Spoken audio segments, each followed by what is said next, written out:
Welcome back students आज का जो मेरा सेशन है वो अगेन इकोनॉमिक्स को लेकर है। आज मैं इकोनॉमिक्स में जो बात करने जा रहा हूँ वो इकोनॉमिक फ्रेमवर्क्स के ऊपर बात करूँगा।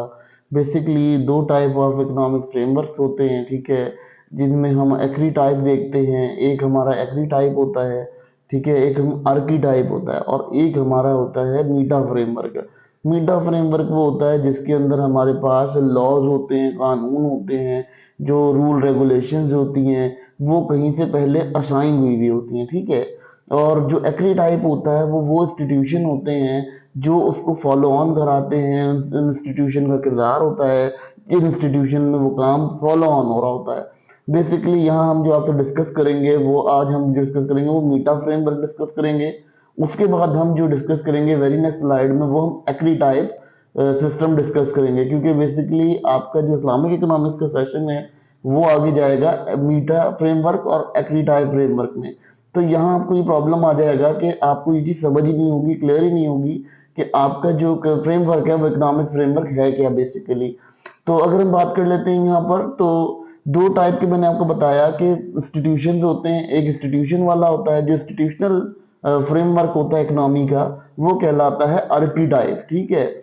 और जो आपका फ्रेमवर्क होता है मीटा फ्रेमवर्क, यानी जिसमें कानून वगैरह का डिस्कशन होती है, वो मीटा फ्रेमवर्क कहलाता है।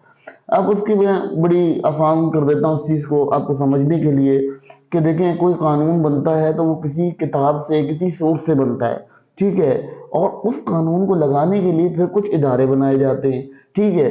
तो उसकी जो रिसोर्सेज हैं वो हम आज यहाँ डिस्कस करेंगे कि इकोनॉमी का जो मीटा फ्रेमवर्क है वो क्या है।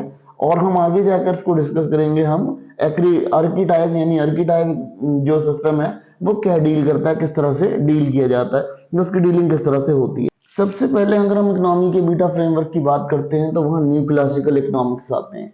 देखें, न्यू क्लासिकल इकोनॉमिक्स का क्या दिमाग था या उनकी क्या सोच थी। वो ये सोचते थे कि जो फ्रेमवर्क है वो डोमिनेंट होगा। डोमिनेंट का मतलब क्या होता है कि आज़ादाना होगा। उसके अंदर क्या होगा, उसके अंदर हुकूमत जो है वो सिर्फ उसकी रूल रेगुलेशंस को फॉलो करेगी, बाकी इकोनॉमिक एक्टिविटीज तमाम चीज़ें फ्री होंगी और वो आज़ादी से अपना काम कर सकेंगी। इसके अलावा जो वहाँ का कस्टमर होगा वो रैशनल डिसीजन मेक कर सकेगा, अपने अकॉर्डिंग उसके रैशनल डिसीजन होंगे वो मेक करेगा, ठीक है। फिर उसकी सेटिस्फेक्शन के ऊपर, डिमांड के ऊपर बात की जाती थी कि उसकी सेटिस्फेक्शन लेवल के ऊपर जो है वो इकोनॉमी रन करेगी, ठीक है। ये तमाम जो है कंसेप्ट से जो क्लासिकल इकोनॉमिक्स के थे, यानी वो क्लासिकल इकोनॉमिक्स का ये कंडीशन थी कि वो कहते थे लेजर फेयर मार्केट होगी।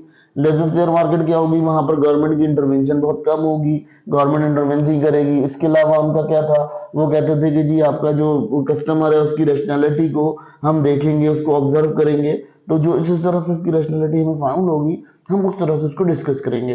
तो यहाँ ये चीज थी न्यू क्लासिकल इकोनॉमिक्स की, ये कंडीशन थी। अच्छा, न्यू क्लासिकल इकोनॉमिक्स का हम अगर मजीद एरा देखें तो उनका एरा ये था कि वो कहते थे जी आपके पास जो है पॉसिबिलिटी कर्व वगैरह जो उन्होंने दिए, उससे क्या होता है, उससे हमारी जो इकोनॉमी के लॉज प्रिपेयर होते हैं, जिन लॉज को हम मीटा फ्रेमवर्क के अंदर कंसिडर करते हैं। बेसिकली यहाँ मीटा फ्रेमवर्क से रिलेटेड है, जब हम इसको कंसाइज करेंगे तो मजीद इसको एलोबरेट करते हुए चले जाएंगे।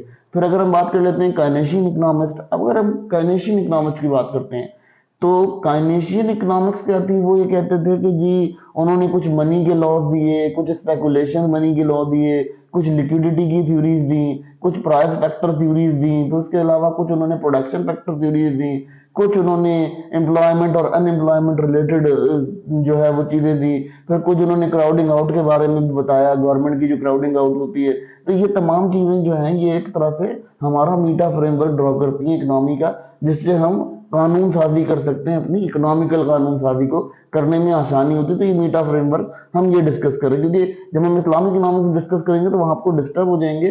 तो इस वजह से जो बेसिक्स मैं पढ़ा रहा हूँ इकोनॉमी की लिस्ट के अंदर, तो वो यहाँ इसीलिए मैं आपको पढ़ा रहा हूँ ताकि आपको ये समझ आ जाए कि ये चीज बेसिक है, बुनियाद है। बीटा फ्रेमवर्क वो होता है जिसपे हम बुनियाद रखते हैं इदारों की, ठीक है, इदारों की बुनियाद रखते हैं, और वो इदारे जब चलते हैं तो वो आर्किटाइप इकोनॉमिक सिस्टम के अंदर आ जाते हैं। हम उस पर भी आगे डिस्कस करेंगे। लेकिन केनाशिन ने क्या किया, केनाशिन ने जो एम्प्लॉयमेंट पर बात की, इन्होंने जो है वो वेजेस पर बात की, वेजेस के ऊपर इनका बहुत ज़्यादा वो था।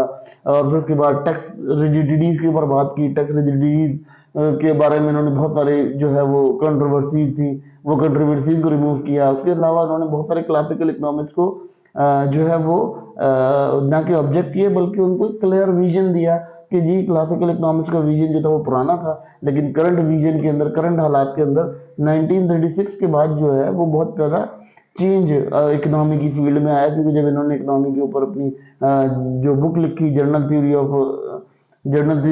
ऑफ एम्प्लॉयमेंट या जर्नल थ्योरी नाम की जो बुक लिखी, उस बुक के अंदर उन्होंने ये किया कि तमाम पुराने ख्यालात को जो है ख़त्म किया। तो ये केनेशियन इकोनॉमिक्स हो गया। इसके अलावा अगर हम केनेशियन की बात कर लेते हैं, इंस्टीट्यूशनल इकोनॉमिक्स। अब इंस्टीट्यूशनल इकोनॉमिक्स क्या थी कि बहुत सारे ऐसे जो लोग बच्चे थे जिनको पढ़ाया जाता था कि जी आपके इंस्टीट्यूट, देखिए आपको सिंपल सी बात है, आपको आपको लोगों के राइट पढ़ाए गए, कस्टम्स पढ़ाए गए, सिविल लॉज पढ़ाए गए, सिविल चीज़ें पढ़ाई गई, वो भी रिलेटेड टू इकोनॉमिकल मीटा फ्रेमवर्क होता है, यानी इकोनॉमी वहाँ से भी अपने जो है वो जनरेट करती है। जैसे वही ज़कात है, उशर है और लगान के जो मामलात हैं, वो तमाम मामलात जो हैं वो आपको इंस्टीट्यूशनल इकोनॉमिक्स के थ्रू पढ़ाया गया, यानी आपको पढ़ाया गया कि जो है किस तरह से इदारों को गवर्न किया जाएगा। तो वो गवर्निंग का जो तरीका सिखाया गया, तरीक़ाकार सिखाया गया, वो तरीक़ाकार। फिर इसके अलावा कुछ इंस्टीट्यूट में लड़कों ने रिसर्च की, स्टूडेंट ने रिसर्च की, उस रिसर्च के भी अकॉर्डिंग जो चीज़ बनी वो हम यहाँ पर इंस्टीट्यूशनल इकोनॉमिक्स के अंदर डिस्कस कर सकते हैं कि ये तमाम चीज़ें इकोनॉमी की एक हिस्सा रही। फिर उसके बाद अगर हम बात कर लेते हैं बिहेवियरल इकोनॉमिक्स, फिर क्या हुआ, फिर जो है थोड़ी सी कंट्रोवर्सीज बढ़ गई। कुछ लोगों ने कहा कि जी बिहेवियरल इकोनॉमिक्स यानी आपका जो आपके बिहेवियर क्या कहना चाहिए कि जिस तरह से आपका कॉर्पोरेट सेक्टर है, इनकॉर्पोरेट सेक्टर है, इनकी जो इंसाइट्स होती हैं या इनकी जो साइकोलॉजी की जब स्टडी बढ़ी, जब साइकोलॉजी की स्टडी बढ़ी तो ऑलमोस्ट वहाँ पे भी कुछ मीटा फ्रेमवर्क लिए गए जो हमें इकोनॉमिक्स, जैसे सेल्स बढ़ाने के लिए साइकोलॉजिकल ट्रिक्स की गई अप्लाई, और बहुत सारे साइंटिस्ट ने इसको क्या किया कि इसको, अच्छा इसके बाद इसको डाइवेट किया गया, बहुत सारे डाइवर्जन आए इसके अंदर। और इसके बाद इकोनॉमी के अंदर जो लॉज आए वो कई साइकोलॉजिकल लॉज आए। फिर उसके बाद कुछ ऐसी चीज़ें निकली जो हमने एक्सप्लोर की, लोगों के अंदर साइकोलॉजिकली फैक्ट देखे, फैक्टर्स पता चले हमें साइकोलॉजिकली, जिन्होंने हमारी इकोनॉमिक डिसीजन की जो डिसीजन मेकिंग थी उसे आसान बनाया। तो इस तरह की तमाम चीज़ें जो हैं वो हम यहाँ स्टडी करते हैं। इससे हमें ये चीज़ का अंदाजा होता है कि जो इकोनॉमी का मीटा फ्रेमवर्क है वो बेसिकली डील किस चीज़ से कर रहा है या उसकी डीलिंग किस चीज़ से। बेसिकली बिहेवियरल इकोनॉमिक्स ये था कि जब आपका, देखें जब आपका जो फ्रीक्वेंट इकोनॉमी चल रही होती है तो जो कंज्यूमर होता है उसका बिहेवियर चेंज हो जाता है, लेकिन जब इकोनॉमी जो है वो फ्लक्चुएट करती है तो उसमें बिहेवियर रॉन्ग जो है सोच के मुताबिक या एक्सपेक्टेशन के मुताबिक आपका बिहेवियर नहीं आ रहा होता। तो इस वजह से ये बिहेवियर के अंदर बात की गई। तो इकोनॉमी जो है वो सिर्फ एक कंसाइज बात नहीं करती, वो बहुत ह्यूज उसके ऊपर बात करती है। देखिए दौलत को हासिल कर लेना काम नहीं है, दौलत को जमा करना, दौलत का काम करना ये आपके लिए बहुत ज़्यादा इंपॉर्टेंट है। तो अगर आप ये करेंगे तो इकोनॉमी को बहुत सारी फील्ड के अंदर जाकर आपको स्टडी करना पड़ेगा, और वाकई वो एक अलग साइंस है जिसको हम जहाँ स्टडी करते हैं तो हमें ये चीज़ समझ में आती है। साइकोलॉजिकल एस्पेक्ट्स को भी देखती है, फैक्टर्स को भी नोट करती है, तो ये बहुत ज़्यादा वास्ट है, बहुत ज़्यादा वाइड है। तो इसलिए आपको ये मीटा फ्रेमवर्क पढ़ाए जाते हैं कि इसी से इकोनॉमिक्स ने अपना मीटा फ्रेमवर्क ड्रॉ किया।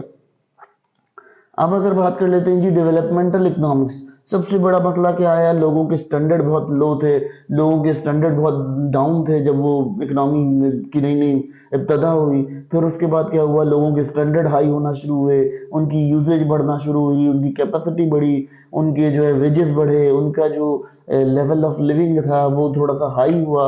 तो ये तमाम चीज़ें भी डेवलपमेंटल इकोनॉमिक्स के अंदर हम स्टडी करते हैं, और हमें ये बात समझ में आती है कि मीटा फ्रेमवर्क जो है वो डेवलपमेंटल इकोनॉमिक्स के थ्रू भी किया जाता है। अच्छा कुछ इसमें अब ये हो गया कि टू गैप थ्योरीज आई, टू नेशन गैप थ्योरी आई, जैसे कि हमने कहा कि भाई अमीर जो मुल्क है वो अमीर हो जा रहा है और जो गरीब है वो गरीब हो जा रहा है। तो इसकी कॉन्साइजेस क्या आती हैं, इसकी कॉजेस क्या आती हैं, इनके ऊपर बहुत सारी रिसर्चेज हुई, तो डेवलपमेंटल इकोनॉमिक्स के अंदर ऐड हुई। और डेवलपमेंटल इकोनॉमिक्स ने क्या किया कि उसको जो है वो उसने फोकस क्या किया, उसने ये फोकस किया कि किस वजह से इकोनॉमी के अंदर कंट्रीज जो हैं वो कुछ डेवलप रीजन हैं, कुछ अंडर डेवलप्ड रीजन है, ठीक है।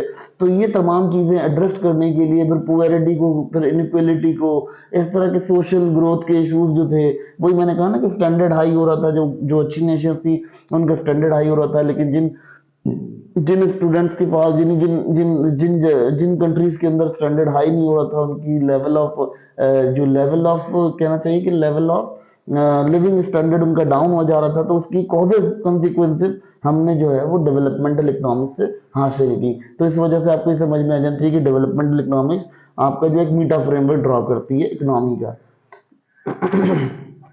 बेसिकली जो तमाम चीज़ें मैंने डिस्कस की, इनका बेसिकली डिस्कस करने का मसला ये था कि देखें, हम अगर कहीं बैठे हुए हैं और हमें कोई क्वेश्चन आ जाता है कि what is the meta framework of economics, तो आपको पता होना चाहिए बीइंग ए इकोनॉमिक स्टूडेंट कि आप लोगों को कि मीटा फ्रेमवर्क होता क्या है। मीटा फ्रेमवर्क वो कानून होते हैं, वो रिसर्चेज होती हैं जिसके थ्रू आप अपनी इकोनॉमी को रन कर पाते हो और इकोनॉमी के अंदर कोई नया चार्ज ले पाते हो, कोई नई चीज उसके अंदर डेवलप कर पाते हो। ठीक है, तो ये एक स्टूडेंट का क्लियर विजन होना चाहिए कि हम जब इकोनॉमी पढ़ रहे हैं तो हमारी इकोनॉमी पढ़ने का या हमारी इकोनॉमी को डिस्कस करने का जो बेसिक कंसेप्ट है वो क्या है।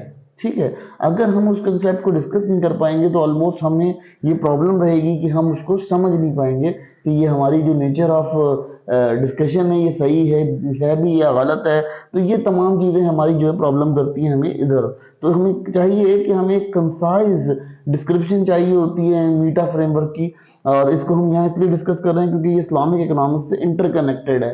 इस्लामिक इकोनॉमिक्स में दो टाइप के इकोनॉमिक सिस्टम हम पढ़ेंगे वेरी नेक्स्ट स्लाइड के अंदर। तो हमें वहाँ पर जब हम वहाँ पढ़ेंगे तो ये इकोनॉमी की स्लाइड आपको वहाँ समझ में आएगी कि ये किस तरह से ट्रीट कर रही है। बेसिकली देखिए स्टूडेंट्स, जब आपका कंसेप्ट ही क्लियर नहीं होगा कि जो इकोनॉमिक फ्रेमवर्क है वो क्या है, तो जब इकोनॉमिक फ्रेमवर्क ही नहीं पता चलेगा आपको, तो आपको ये पता ही नहीं होगा कि आपने जो है वो किस तरह से ट्रीट करना है, किस तरह से लेके चलना है, इकोनॉमी चलेगी कैसे। देखिए बेसिकली बच्चों को बहुत से बच्चे ले तो लेते इकोनॉमी, लेकिन वो इंटरेस्ट क्यों नहीं कराते, क्योंकि उन्हें उसका इंटरेस्ट पता ही नहीं होता कि इकोनॉमी बेसिकली कर क्या रही है, इकोनॉमी का काम क्या है। ठीक है, उनका इंटरेस्ट नहीं होता, बस वो एक डिग्री की तरह उसको कर लेते हैं, उसको कोशिश करते हैं कि कहीं से शॉर्ट मटेरियल मिल जाए, तो उसको प्रॉपरली नहीं कर पाते हैं। इसीलिए नहीं कर पाते क्योंकि वो बच्चे जो हैं वो अपने कंफ्यूजन में होते हैं, उन्हें इकोनॉमी की क्लैरिटी नहीं होती।